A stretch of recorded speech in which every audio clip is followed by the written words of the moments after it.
Hello students, welcome back. आज हम क्या करेंगे? मेथड्स ऑफ वैल्यूएशन हम करते हैं। अब हम देखेंगे कि गुडविल को कैलकुलेट कैसे करते हैं। गुडविल कैलकुलेट करने के टोटल 5 मेथड्स हैं। एवरेज प्रॉफिट मेथड के 2 मेथड है, simple method, weighted average profit method. एक है super profit method, then capitalisation में 2 है, capitalisation of average profit, capitalisation of super profit. आपको क्या करना है? ये चार्ट बनाना, राइट। और आज जो हम करेंगे, हम ये वाला मेथड कंप्लीट करेंगे। कौन सा? Simple average profit method. Clear? फटाफट से ये चार्ट ड्रॉ कर लो जल्दी। Let's start over. First method, simple average profit method. इसमें गुडविल कैसे निकलेगी? Average normal profit multiply by NYP। बात समझ में क्या है? गुडविल का बहुत सिंपल सा छोटा सा formula, average normal profit multiply by NYP। Sir ये NYP क्या? Number of year purchase. अब इसको समझते हैं, number of year purchase. Suppose मैंने एक बिजनेस बाय किया, मैंने मिस्टर, क्या नाम ले, अपन बिजनेस का नाम ले लेते हैं हथौड़ीमल एंड सन्स। क्या? हथौड़ीमल एंड सन्स। हथौड़ीमल एंड सन्स का क्या है? स्वीट्स का बिजनेस है। किसका? स्वीट्स का, मिठाइयों का। अब ये लोग हो रहे शिफ्ट, ये लोग जा रहे फॉरेन, और मैंने इनका बिजनेस को बाय कर लिया। अब जब मैंने इनके बिजनेस को बाय किया है तो मैंने कुछ गुडविल का पैसा दिया होगा, क्योंकि इनकी बहुत फेमस शॉप है, हाँ या ना? और वो गुडविल का पैसा क्यों दूंगा मैं गुडविल का पैसा इसलिए दूंगा क्योंकि मुझे इनके पास्ट एफर्ट का, क्या बोला मैंने, इनके पास्ट एफर्ट का, जो इन्होंने गुडविल बनाई ना, उस हथौड़ीमल एंड सन्स का नेम का बेनिफिट मिलेगा। और जितने सालों तक बिना मेरे एक्स्ट्रा एफर्ट्स डाले, जितने सालों तक मैं, लेट्स से ये हर साल पर year on an average 50 lakh rupees का प्रॉफिट करते हैं। कितना? 50 लाख रुपीस। तो मेरे बिना एक्स्ट्रा एफर्ट डाले, just because of this name Hathodimal and sons, मैं हर साल कितने सालों तक 50 लाख का सेम प्रॉफिट अर्न करता रहूंगा। That is called number of year. बात समझ में आई? हाँ या ना? तो ये एक ब्रांड वैल्यू है।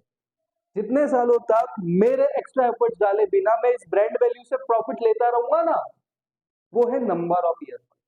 अब डेफिनेशन देखते हैं क्या है। It means the number of years for which the firm is likely to earn similar profit, 50 lakh similar profit after change in ownership. मैंने खरीद लिया ना, ऑनरशिप चेंज हो गई ना, बिकॉज ऑफ पास्ट एफर्ट्स, इनके past efforts, Hathaurimal and sons के past efforts. बात समझ में है? क्लियर? हाँ या ना? एवरेज नॉर्मल प्रॉफिट क्या होता है?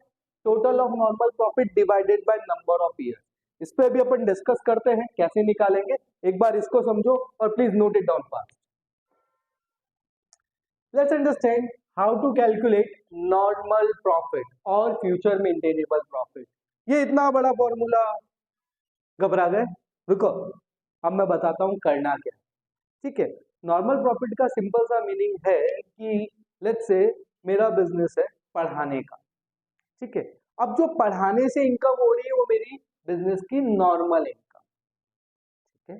पढ़ाने के लिए इस ऑर्गेनाइजेशन पे जो भी एक्सपेंसेस हो रहे हैं वो नॉर्मल एक्सपेंस, ठीक है, जो बिजनेस एक्टिविटी से रिलेटेड।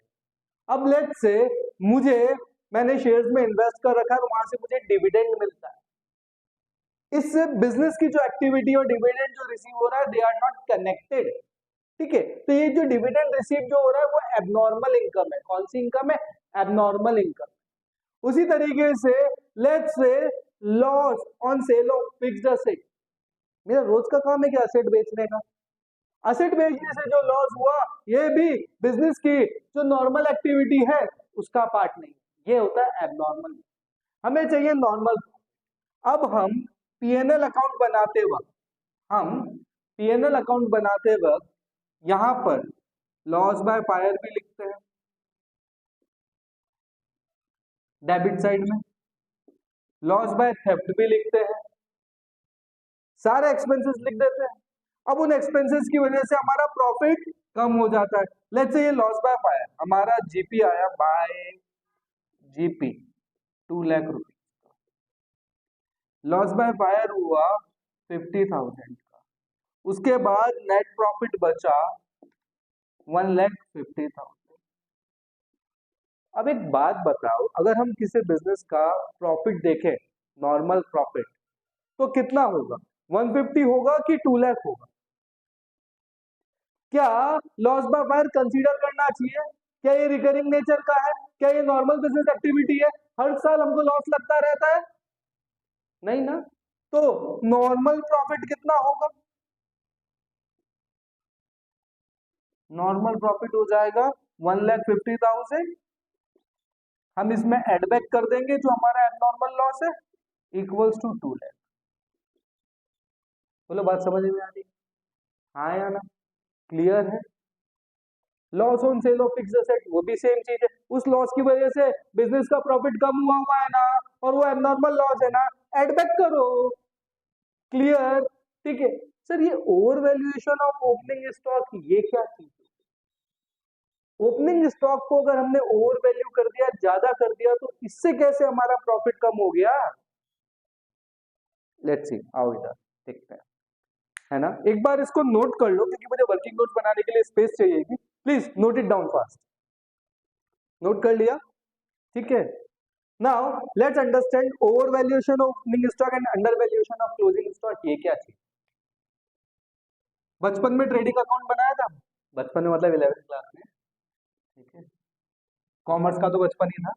आओ, ट्रेडिंग अकाउंट, ट्रेडिंग अकाउंट में 2 ओपनिंग स्टॉक,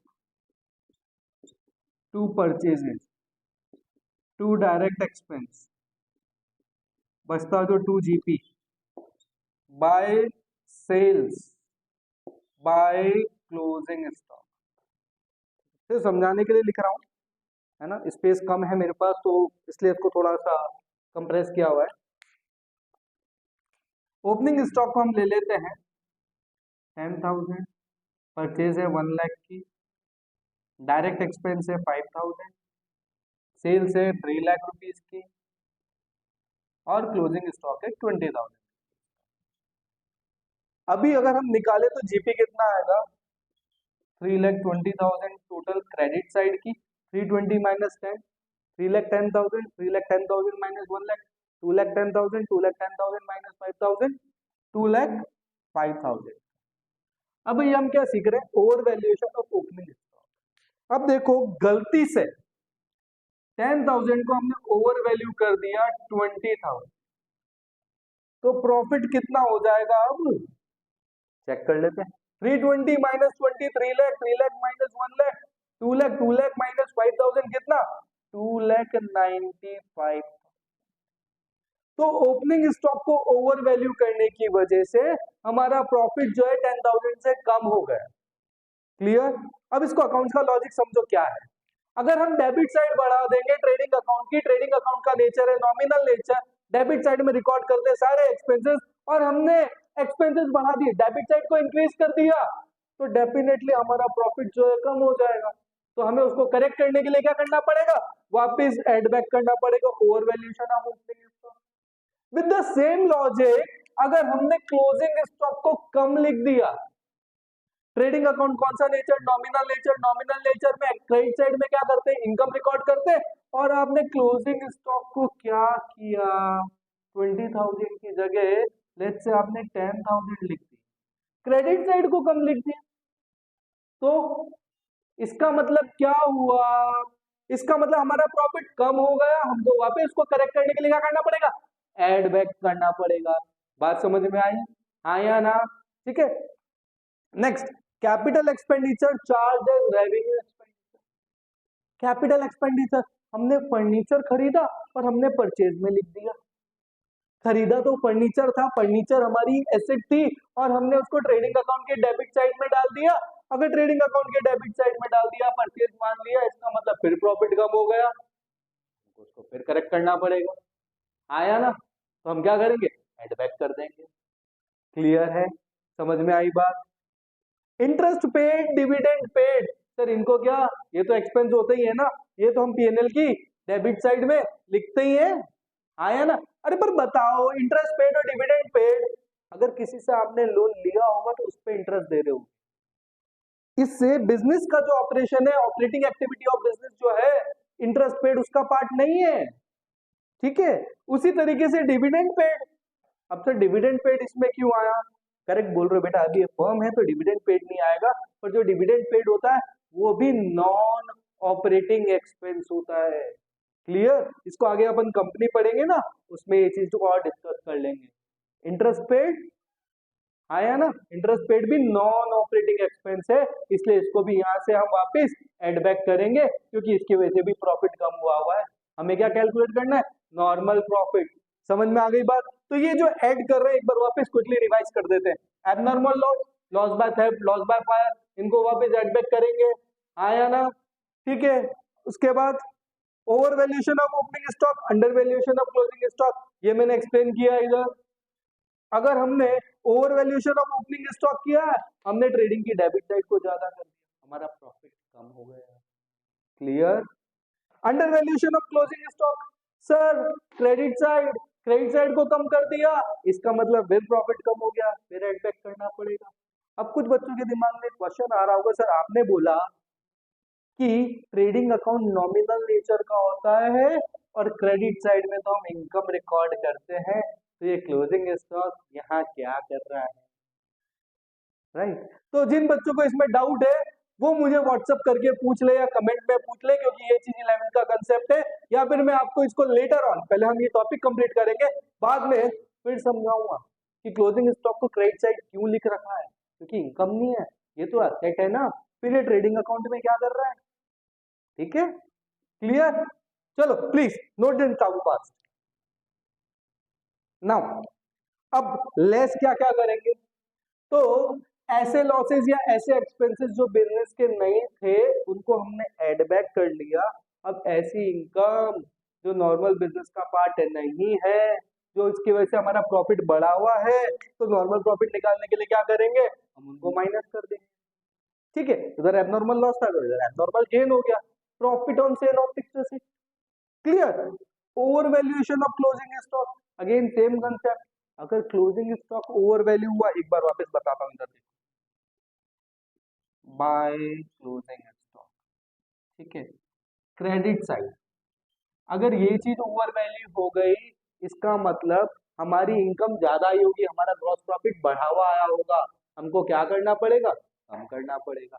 उसी तरीके से under valuation of opening stock, debit side to opening stock, आपने इसको अंडर वैल्यू कर दिया, इसको कम लिखा, तो डेबिट साइड कम लिखी मतलब आपका प्रॉफिट ज्यादा आया होगा, तो हमें वापस प्रॉफिट को करेक्ट करने के लिए क्या करना पड़ेगा, इसको माइनस करना पड़ेगा, clear. Partners remuneration, as we know partners remuneration is the part of the appropriation, तो ये कभी भी पीएनएल का नहीं होता। हम यहां पर नहीं लिखते to partners salary, to partners commission, ये तो एप्रोप्रिएशन का पार्ट है।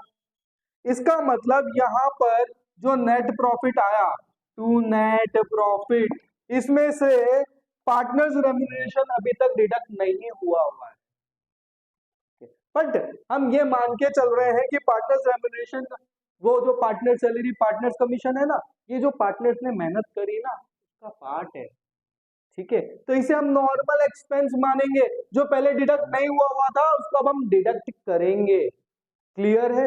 इसलिए पार्टनर्स रेम्यूनरेशन यहाँ पर माइनस हो जाएगा। Interest received, dividend received, again business की इनकम नहीं है, सर पैसा तो बिजनेस का लगा ना, अरे यार पैसा बिजनेस का लगा, इन्वेस्ट किया, वहां से इनकम आई, वो अलग बात है, ठीक है। पर जिस चीज का हम बिजनेस कर रहे हैं ना, हम इंटरेस्ट रिसीव करने का बिजनेस नहीं कर रहे, डिविडेंड रिसीव करने का बिजनेस नहीं कर रहे। पर सर एक बात बताओ, अगर किसी के फाइनेंस कंपनी है तो उसका तो इंटरेस्ट पेड और इंटरेस्ट रिसीव नॉर्मल हुआ ना, करेक्ट बोला। अगर किसी के फाइनेंशियल एक्टिविटी है, किसी के फाइनेंस का बिजनेस है, ठीक है, वो वहां में जो फाइनेंस का ही काम कर रही है, पैसा उधार देना और उधार लेने का, तब तो इंटरेस्ट पेड और इंटरेस्ट रिसीव जो है वो नॉर्मल एक्टिविटी रहेगी, अदरवाइज वो एबनॉर्मल है, क्लियर। तो इंटरेस्ट रिसीव, डिविडेंड रिसीव क्या होगा, माइनस हो जाएगा। Clear? Future expected expenses like management cost, insurance premium, ऐसा अगर कुछ भी है तो वो भी नॉर्मल बिजनेस का पार्ट है, नॉर्मल बिजनेस के एक्सपेंसेस है, उनको हमको डिडक्ट करना पड़ेगा। बात समझ में आए? क्लियर है? अभी नटशेल में एक बार बताऊंगा, पहले प्लीज जिन्होंने अब तक नोट नहीं किया note it down fast. Now in nutshell अगर हमें नॉर्मल प्रॉफिट निकालना है तो क्या है? देखो, ऐसे एक्सपेंसेस जो एबनॉर्मल हैं, जो नॉर्मल बिजनेस के नहीं है, नॉर्मल बिजनेस का मतलब ऐसा नहीं कि कोई अजीब सा बिजनेस, मतलब जो नॉर्मल बिजनेस एक्टिविटी का पार्ट नहीं है, that is called abnormal expenses. उनकी वजह से जो प्रॉफिट कम हुआ है हम वापिस से एड बैक कर देंगे। क्लियर? नॉर्मल इनकम, ऐसी इनकम जिसको हमने रिकॉर्ड नहीं किया, जैसे लेट से हमने गुड सेल किया राहुल को पर अभी तक उसको हमने रिकॉर्ड नहीं कर रखा, हम उसको एंट्री को रिकॉर्ड करेंगे, वो नॉर्मल इनकम का पार्ट। क्लियर? तो नॉर्मल इनकम प्लस होगी। Abnormal income, interest received, dividend received, ऐसी इनकम अगेन जो नॉर्मल बिजनेस एक्टिविटी का पार्ट नहीं है उनको हम माइनस कर देंगे। Profit on sale of fixed asset, correct? Normal expenses, let's say salary दी है पर रिकॉर्ड नहीं करी अभी तक, तो ये तो नॉर्मल एक्सपेंस था ना, इसको तो माइनस करना था ना, इसको माइनस कर देंगे और हमें मिल जाएगा इक्वल्स टू नॉर्मल प्रॉफिट। बात समझ में आई?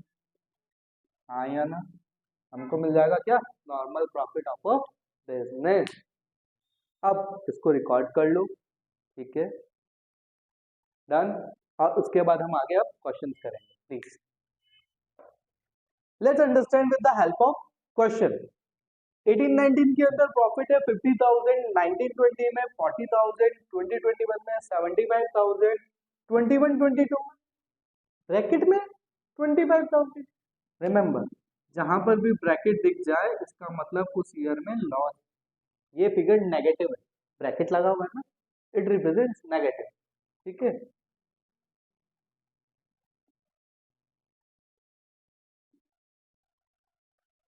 ट्वेंटी टू 23 के अंदर 50,000। Calculate goodwill on the basis of 3 years purchase, ये क्या है? ये हमारा NYP है। Clear? Of last 5 years average profit, इससे पता चलता है कि हमको कौन सा मेथड यूज करना है। क्लियर? तो हमको ये क्लियर हो गया कि हमको एवरेज प्रॉफिट मेथड यूज करना है और NYP दे रखा है 3 इयर्स का, तो गुडविल इक्वल्स टू कितना? हाँ, average normal profit multiply by NYP, ठीक है। एवरेज नॉर्मल प्रॉफिट निकालना पड़ेगा, average normal profit equals to sum of all profits divided by number of years, plus कर लेते हैं 50 plus 40 90, 90 plus 75 minus 50 140, 140 plus 50 90,000। Clear? 90,000 कहां से आया? इन सबको प्लस किया और 25,000 को माइनस किया। 90,000 कितने ईयर से? 1 2 3 4 5, 90,000 डिवाइडेड बाय 5 सॉल्व करोगे तो कितना आ जाएगा? सर ये 90 है, सॉरी बच्चों एक मिनट, 50 40 90 90 190, कितना? 190, 190 को सॉल्व करेंगे आंसर आएगा 38,000 डिवाइडेड बाय 5। तो एवरेज नॉर्मल प्रॉफिट कितना मिला? 38,000। NYP कितना है? 3। तो goodwill equals to 38,000 multiply by 3 equals to 1,14,000। एक बार चेक करना बच्चों, करेक्ट? समझ आ गया? 1,14,000, तो गुडविल कितनी आई? 1,14,000। क्लियर? एक बार नोट करो इस क्वेश्चन को, इस सॉल्यूशन को please fast. Now previous question में अब मैंने एडजस्टमेंट्स भी ऐड कर दी हैं। क्या? ये देखो, 18-19 में profit on sale of fixed assets हुआ 10,000, 19-20 में एबनॉर्मल लॉस हुआ 10,000 का, एंड ऑन 1 अप्रैल 2021 मशीन खरीदी गई 1 लाख रुपीस की, जिसको हमने क्या मान लिया, रेवेन्यू एक्सपेंडिचर मान लिया। और डेप्रिसिएशन ऑन मशीन है 25% per annum straight line method से। किससे? Straight line method. तो सर इसमें तो हमको सबसे पहले क्या कैलकुलेट करना पड़ेगा? बिल्कुल, क्या कैलकुलेट करेंगे हम? Normal profit. क्या करेंगे? Normal profit. और नॉर्मल प्रॉफिट कैलकुलेट करते हैं। आप लोग एग्जाम में ऐसे ईयर लिखोगे, प्रॉफिट लिखोगे, उसके बाद नॉर्मल प्रॉफिट, नहीं नॉर्मल प्रॉफिट नहीं, पहले लिखो एडजस्टमेंट, उसके बाद लिखो normal profit.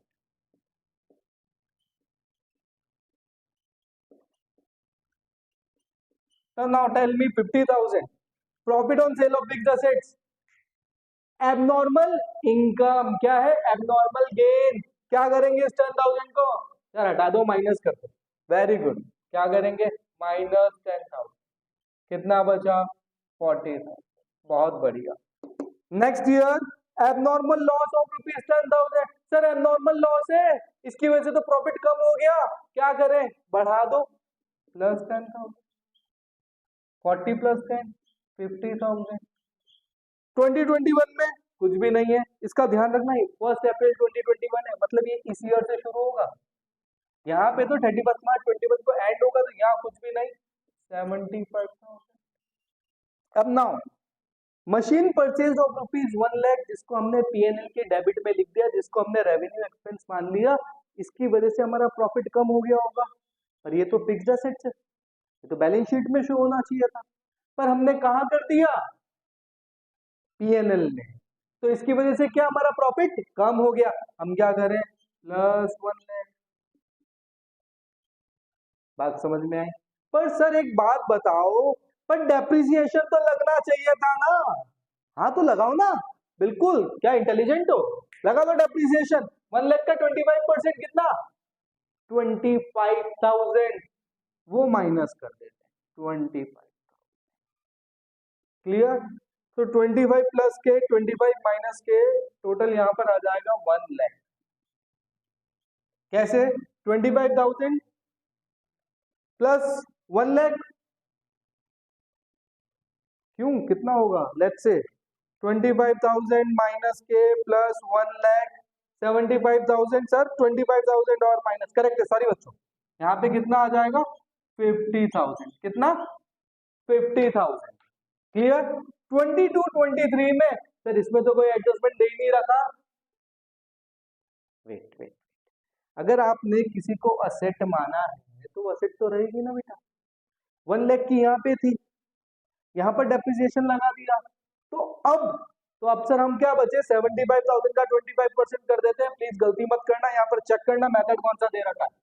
Straight line method है, मतलब हर साल डेप्रिसिएशन सेम रहेगा, तो इस ईयर भी इस पे 25,000 रुपीज का डेप्रिसिएशन लगेगा। तो 50,000 माइनस 25,000, 25। बात समझ में आ गई? नॉर्मल प्रॉफिट क्लियर है? हाँ या ना? तीनों एडजस्टमेंट्स क्लियर है? अच्छे से समझ में आया? अब आओ, अब हम गुडविल, गुडविल इक्वल्स टू, अरे सर बहुत सिंपल है, तो क्या? Average normal profit multiply by N by P, multiply by N by P. Clear? Goodwill equals to average normal profit multiply by N by P. अब हमें क्या करना है? एवरेज नॉर्मल प्रॉफिट निकालना है, निकाल देते हैं। Average normal profit equals to sum of profit, कितना हो जाएगा? 90, 50,000 प्लस 40,000 प्लस 75,000 प्लस 50,000 प्लस 25,000, 2,40,000। कितना? 2,40,000। हाँ, 2,40,000 divided by number of years, कितने हैं? 1 2 3 4 5 डिवाइडेड बाय 5, 2,40,000 24,000, ये हो जाएगा 48,000। कितना? 48,000। अब एनवाईपी, एनवाईपी हमें पता है कितना है 3, तो गुडविल के लिए क्या करें बच्चों, 48,000 मल्टीप्लाई बाय 3 इक्वल्स टू 1,44,000। बात समझ में आई? हाँ या ना? क्लियर है? अच्छे से समझ में आ गया? पक्का? चलो बहुत बढ़िया, आज के लिए टाटा बाय बाय। अच्छे से अब इस क्वेश्चन को वापस एक बार फिर कर लेना, और कोई भी डाउट आता है तो पता है क्या, ठीक है? चलो बाय बाय।